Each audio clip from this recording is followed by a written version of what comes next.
I still can't believe this all started because I took my coffee break in the park that day. I was just looking for a little escape from the fluorescent office dungeon I call my job. And then suddenly, there he was, this guy with a beat-up acoustic guitar, sitting on a bench and playing like he was the only person in the world. What got me wasn't just the music, though. It was the way he sang. Like he was singing only to me, even though I was maybe the 10th person who'd walked by. So there I was, trying to pretend I wasn't totally hooked, standing just close enough to hear every word but far enough to look casual, you know? The park was one of those little green pockets sandwiched between city blocks, where the noise fades into birds and the hum of distant traffic. I'd been feeling pretty invisible lately, stuck in this loop of work, eat, sleep, repeat, and honestly, that guitar guy was the exact opposite of boring. He had this relaxed kind of confidence, like his music was the only thing that mattered at that moment.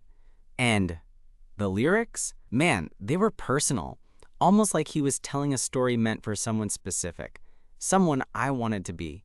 I wasn't expecting to stop and listen, much less to catch a whole song, but there I was, leaning against a tree, feeling the whole world slow down. There was something in the way his voice cracked, just a little on the high notes, like he wasn't trying to be perfect, just real. I found myself nodding along, smiling at some lines, and yeah, maybe my heart did a weird little flip when he looked up mid-song and his eyes met mine for just a second. It wasn't a big moment or anything, but it felt like he was inviting me in without saying a word. Before I even knew it, his song ended, and the crowd of a few scattered listeners clapped politely. He gave that shy grin that made me want to know everything about him. Then, like he noticed me hanging around, he packed up his guitar and started walking toward me. I swear, my brain short-circuited.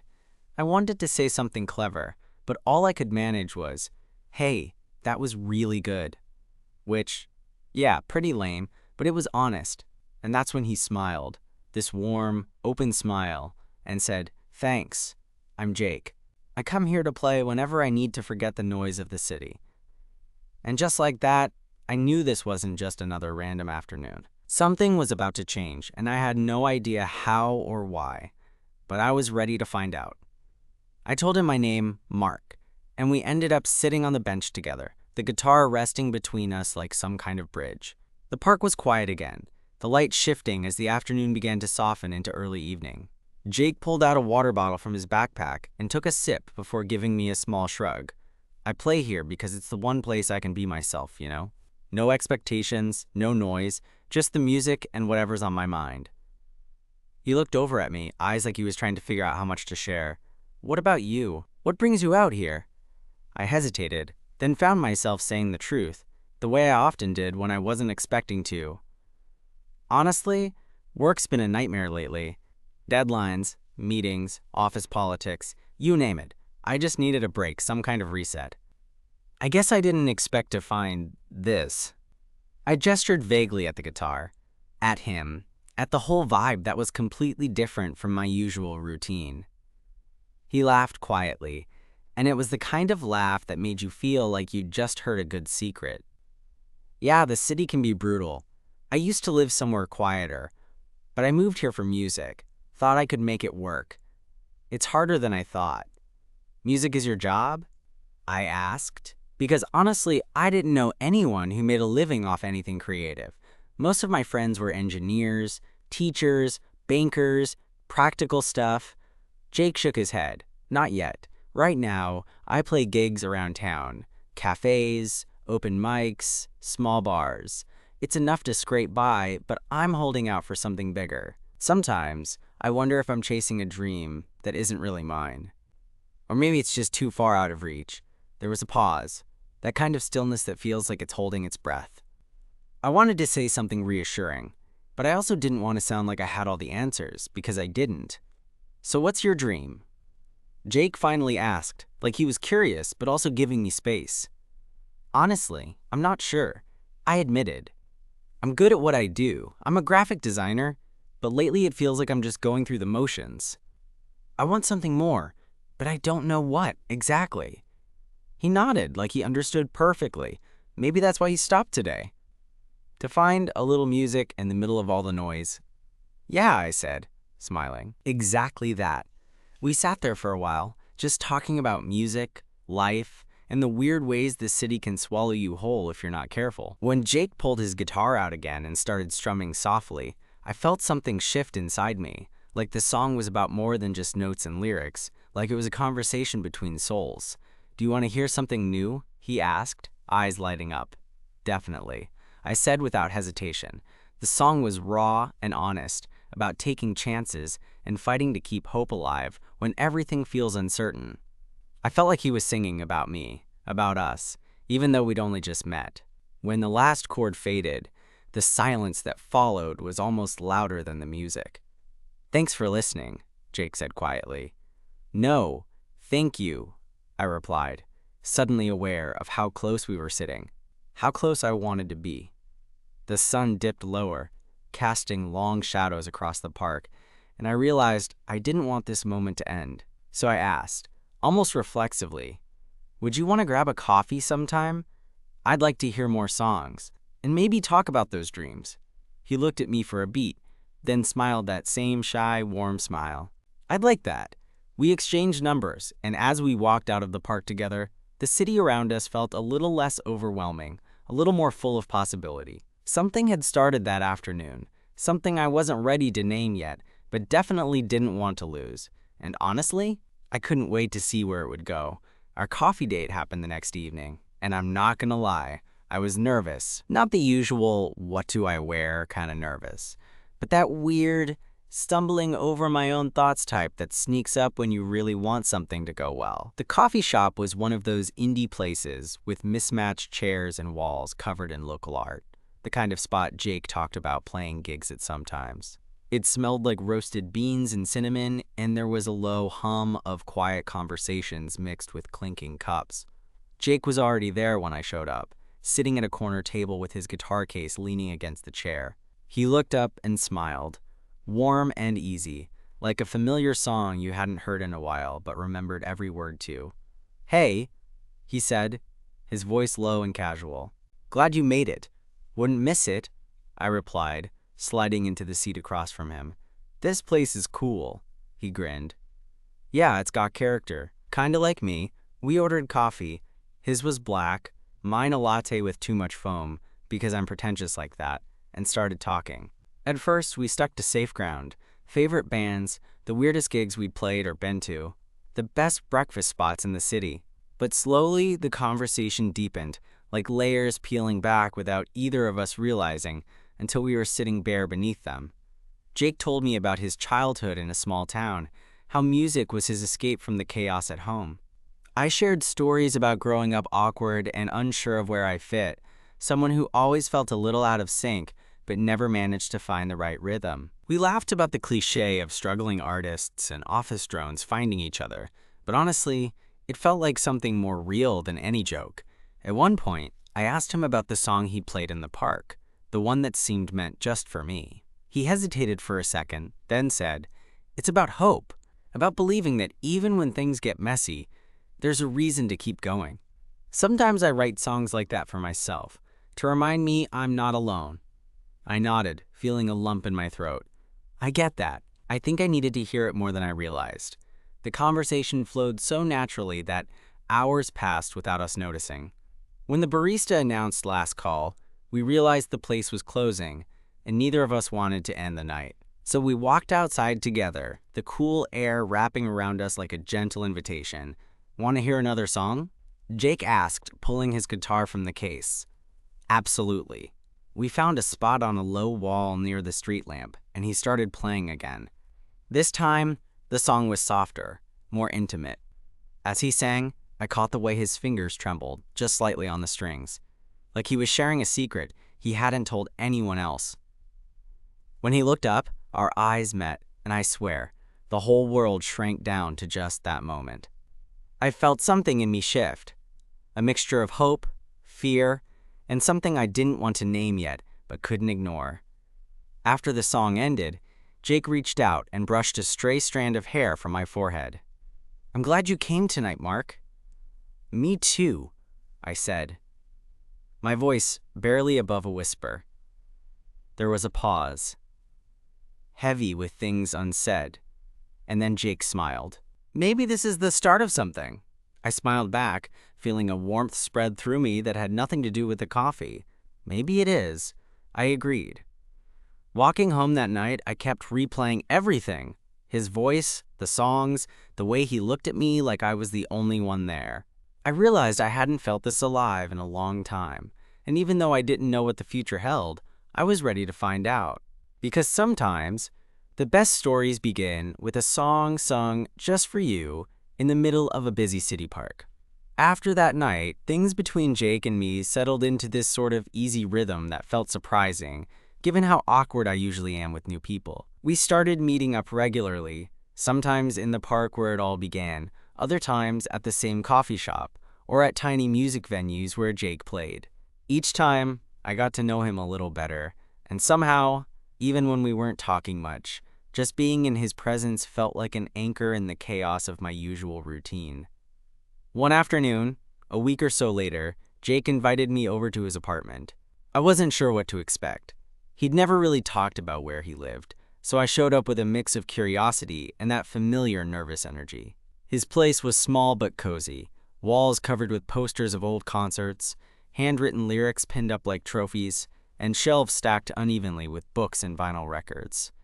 The guitar sat in the corner, obviously well-loved, but the vibe was lived in, real. "Make yourself at home," Jake said, kicking off his sneakers and flopping onto the couch. "Sorry it's a mess." I smiled, instantly feeling at ease. "No, this is cool. Feels like a place where music actually happens." He gave me a grateful look and reached for his guitar. I was working on a new song, thought maybe you'd want to hear it. I nodded, settling onto the floor in front of him, my back against the coffee table. The way he started playing was different this time, more tentative, like he was testing the waters. But his voice carried all the same emotion, raw and honest, and I caught myself holding my breath during the quiet parts, waiting for the next line to hit. When he finished, he looked up, cheeks flushed. "What do you think?" "It's beautiful," I said, meaning every word. "You have this way of making the smallest moments feel huge." He scratched the back of his neck, a little embarrassed but obviously pleased. "Thanks. I guess I write to make sense of things. Feelings I don't really know how to say out loud." "Yeah, I get that. Sometimes, art's the only way to say what's stuck inside." We sat there for a while, the silence folding between us like a comfortable blanket. Then Jake surprised me by reaching out and taking my hand. "Mark, I know we've only known each other a little while, but—" He paused, searching my face. "I like you. More than just a friend." My heart hammered so loud I was sure he could hear it. I squeezed his hand back, grinning like an idiot. "I like you too." That moment felt like the entire city faded away. The noise, the stress, all the things that usually held me down, leaving just us, connected in a way I hadn't thought possible before. After that, things moved forward, but not in some cliché whirlwind. It was slow and steady, like learning a new song on guitar, sometimes stumbling over chords, sometimes nailing the perfect harmony. We had our ups and downs. Jake struggled with self-doubt about his music, wondering if he'd ever make it beyond the small gigs. I wrestled with feeling like I didn't belong in that world at all. But every time, we found our way back to each other. There was one night in particular that sticks with me. Jake had a big open mic that he'd been nervous about for weeks. I came early to cheer him on, sitting in the front row with a mix of excitement and nerves of my own. When he took the stage, his hands trembled just a little as he tuned his guitar, but as soon as he started playing, all that melted away. The crowd was small but attentive, and when he sang the song he'd written that night in his apartment, the one about hope and new beginnings, I saw something change in him. Confidence, maybe, or just the pure joy of sharing something real. After the show, he pulled me into a hug that squeezed the air out of my lungs. "Thanks for being here, for believing in me." I smiled against his shoulder. "Always. You're better than you think." That night, as we walked home under the city lights, I realized that Jake's music had become the soundtrack to my own journey. The guy who sang only to me in the park was now someone I wanted to sing with, to laugh with, to build something with. I didn't know what the future held, whether Jake would make it big or if I'd ever figure out what I really wanted. But for the first time in a long time, I felt like I was exactly where I was supposed to be. And honestly, that was enough. The weeks after that night at the open mic felt like everything was shifting, even if it was just in small, almost imperceptible ways. Jake started landing a few more gigs. Nothing huge yet, but more than before. And I found myself tagging along more often, sometimes just to hold his guitar case or to be the friendly face in the crowd. It was funny how being part of someone else's world made mine feel less mundane. Suddenly, the office wasn't the whole universe anymore, and the city's noise became background music instead of a constant headache. One evening, after a particularly good set at a local bar, Jake and I walked back to his place under a sky scattered with stars. The air was cool but not cold, the kind of night that carries a quiet energy like something's about to happen, but nobody's sure what yet. "I think I might try recording some stuff," Jake said, his voice low as we strolled. "Maybe put together an EP or something. It feels scary, but also like it's time." I looked at him and saw that familiar spark, the mix of excitement and doubt in his eyes. "I think that's awesome, and I bet you're gonna kill it." He smiled, but then got serious. "Sometimes I wonder if I'm just fooling myself. Like maybe I'm not cut out for this. What if I put it out there and nobody cares?" I stopped walking and took his hands in mine. "Jake, you're not fooling anyone. Your music is real, and it matters. The right people will hear it, and even if they don't, it doesn't make it any less important." He squeezed my hands, and I felt the tension in him ease just a little. "Thanks, Mark. That means a lot." When we got to his apartment, he pulled out an old notebook filled with handwritten lyrics and song ideas. We spent the night going through them, and I got to hear stories behind the words, tales of heartbreak, hope, frustration, and dreams that sometimes felt just out of reach. Sharing those moments brought us closer, like I was getting invited into the very core of who he was. A few days later, Jake surprised me by inviting me to a studio session. It was a tiny, cramped space filled with cables, microphones, and a soundboard that looked like a spaceship control panel. The guy running the equipment was friendly but professional, and Jake seemed more focused and serious than I'd ever seen him.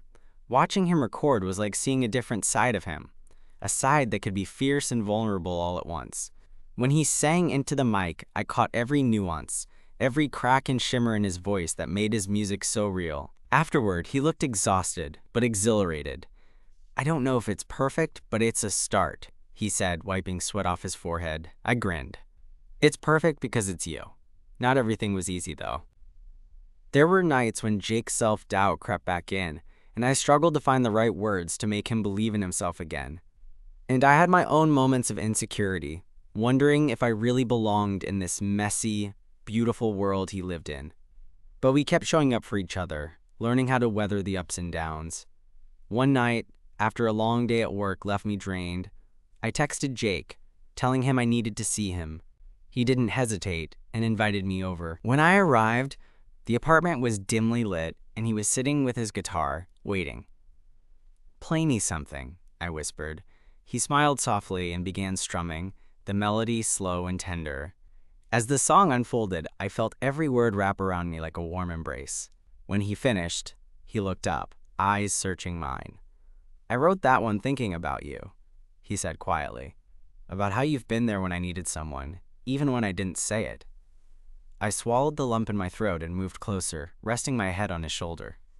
"I'm here, Jake. Always." That night, we didn't need words. The music, the quiet, the closeness. It said everything. Months passed, and Jake's EP finally launched online. It wasn't an instant hit, but the feedback was encouraging enough to keep him going. I helped him with the artwork, and seeing our collaboration come to life felt like another milestone in this unexpected journey we were on together. One night, sitting on the rooftop of his building, city lights shimmering below us, Jake turned to me and said, "I never thought I'd find someone who sees me the way you do." I took his hand, the same way I had months ago in his apartment, and squeezed it gently. "I'm glad you found me." And somewhere between the music and the silence, the city and the stars, I realized that sometimes the best songs and the best stories are the ones you write with someone else. That rooftop moment stayed with me for days. The way the city sprawled beneath us, lights twinkling like stars caught in glass, and how Jake's hand fit perfectly in mine. But as much as I wanted to believe we were moving forward without a hitch, life had a way of reminding me that nothing worth having comes easy. It started with a text from Jake one Thursday afternoon. "Hey, can we talk? I'm kind of freaking out." I read it 3 times before I texted back. "Of course. What's up?" When I got to his apartment that evening, Jake was pacing, guitar forgotten on the couch. His face was tense, eyes darting like he was wrestling with some invisible storm.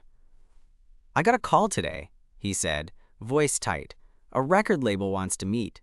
They like the EP." I blinked, heart pounding. "That's amazing. Why do you sound stressed?" He ran a hand through his hair, exhaling hard. "Because they want to change things. Make the music more commercial, more radio-friendly. They want me to tone down the lyrics, change the style, even rewrite some songs." I sat down next to him, trying to find words that felt big enough for the moment. "Jake, your music is real because it's you. If they want to change that, are they really the right people for you?" He looked at me, his usual confidence shaken. "I don't know, Mark. This could be the break I've been waiting for. But if I say yes, do I lose myself? And if I say no, am I just closing the door on everything?" I reached out, took his hand again, the way I always did when things felt messy. "There's no right or wrong answer here. Just what feels true to you." He smiled weakly, but I could tell the doubt was still gnawing at him. The next few days were tense. Jake spent hours on the phone, pacing, debating, sometimes writing new lyrics, then tearing them up. He'd sit with his guitar, strumming quietly, looking lost. I tried to be there without pushing, but I won't lie. It was hard watching someone you care about wrestle with a choice that could change everything. One night, after a particularly long call, Jake collapsed onto the couch, burying his face in his hands. I feel like I'm betraying myself and my music. Like I'm standing on a cliff, and the only way forward is a leap into the unknown. I sat beside him, my voice soft. "Maybe the leap isn't about changing who you are, but about trusting yourself to find a new way without losing yourself." He looked up, eyes glossy. "You make it sound so simple."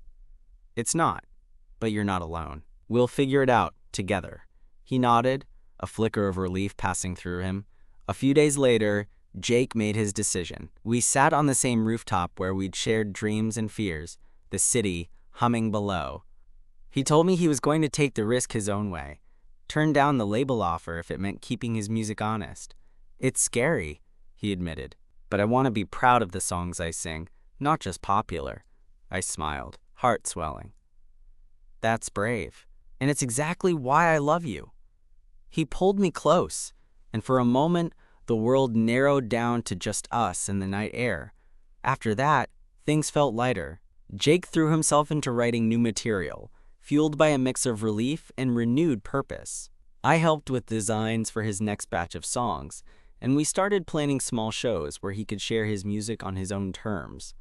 One evening, we found ourselves back in the park where it all began. Jake had brought his guitar, and I sat on the bench, watching as he tuned the strings. Then he looked at me, a mischievous glint in his eye. "Want to hear the latest?" "Always." He played a song that was a little rough around the edges, but full of heart. A story about taking chances, holding on to what matters, and finding love in unexpected places. When he sang, it felt like he was telling our story, the highs and lows, the doubts and hopes. When the last note faded, the park was quiet except for the rustling leaves and the distant city sounds. Jake looked at me and said, "Thanks for being my audience." "For being my anchor," I grinned. "And you're mine." That night, walking home hand in hand, I realized something. Life might throw curveballs, and dreams might get complicated.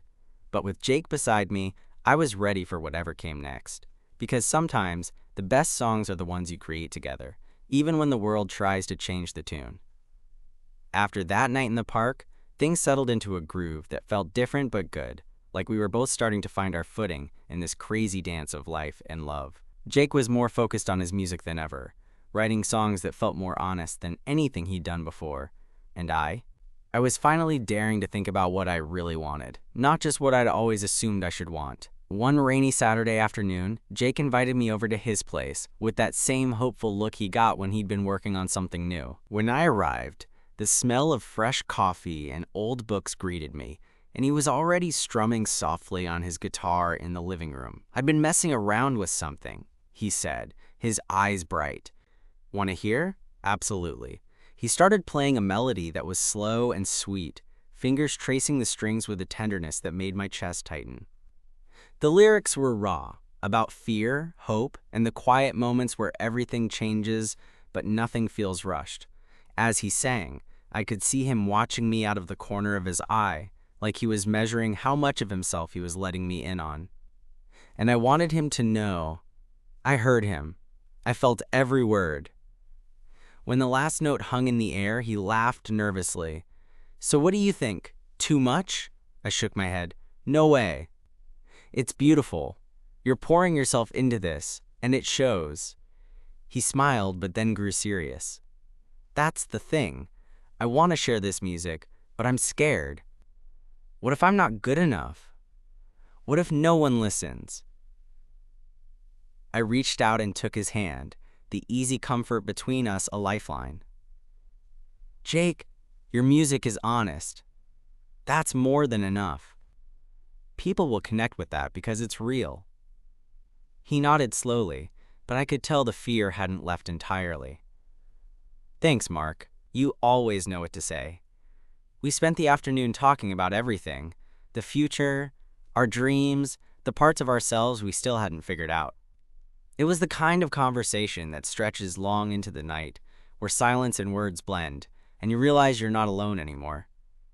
A few weeks later, Jake booked a small gig at a local art gallery. It wasn't a huge crowd, but the room was filled with people who seemed genuinely interested, not just in the music, but in the story behind it. Watching Jake perform, I felt this overwhelming pride mixed with something else I hadn't expected, a fierce protective urge. I wanted the world to see him the way I did, to understand the depth behind those songs. After the show, a handful of people came over to talk to Jake, ask about his songwriting. He looked nervous but happy, glowing with that mix of exhaustion and exhilaration that comes after sharing a piece of yourself. Walking home together, the city lights flickering around us, Jake took my hand and said, "I think I'm ready for the next step. Maybe even think about putting together a full album." I squeezed his hand, heart racing. "I'm with you every step." Not everything was perfect, though. There were moments when doubt crept in, nights when Jake would sit quietly, staring at his guitar like it held all the answers, and none of them. Times when I'd catch him biting his lip, wrestling with whether to keep chasing this dream or find a safer path. One evening, as we lay tangled in each other's arms, I asked, "What scares you the most right now?" He sighed, eyes tracing the ceiling.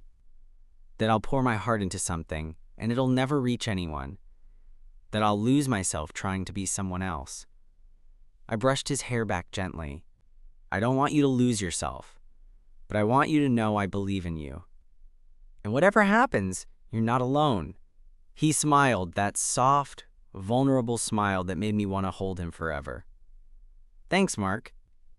Having you makes the fear a little less scary." Our relationship deepened, not just through shared dreams, but through those quiet moments of truth and vulnerability. We learned how to support each other without trying to fix everything, how to hold space for fear and hope at the same time.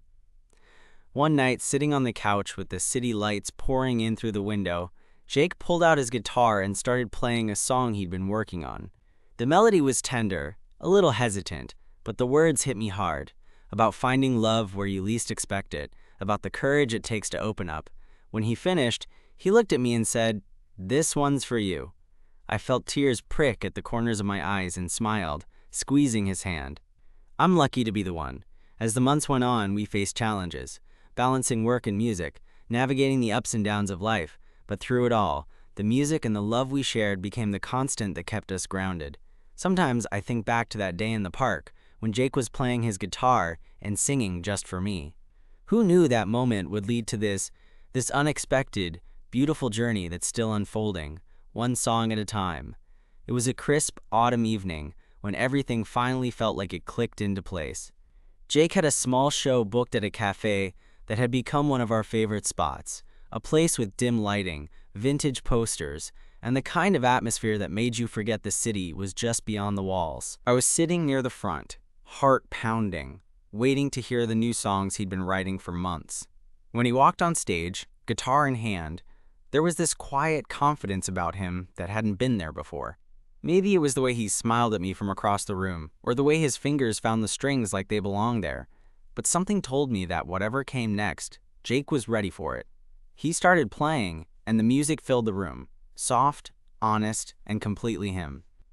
The song was about finding something real in a world that often feels chaotic, about holding on to hope and to people who see you for who you truly are. I watched the way his eyes searched mine as he sang, and I knew this was more than just a performance. It was a declaration, a way of saying, I'm here and I'm not afraid anymore. After the last chord faded, the small crowd clapped, but all I could focus on was the warmth spreading through my chest. When Jake stepped down and made his way over, I stood up without thinking, pulling him into a hug that said all the words I couldn't quite speak. Thank you, he whispered, resting his head against mine. For believing, for being my anchor. I smiled, feeling the truth settle deep inside me. Always, we're in this together. As we walked home under the streetlights, the city around us felt softer, like it was finally bending to the rhythm we'd created. I realized that love, like music, isn't always perfect or easy, but it's the parts where you show up for each other, the moments of honesty and courage that make it something worth holding on to. Looking back to that first day in the park when Jake sang Only to Me, it's crazy to think how much has changed. But what hasn't changed is the way his music still reaches me, the way his voice still feels like home. And maybe that's the real song, the one we keep writing together, note by note, day by day.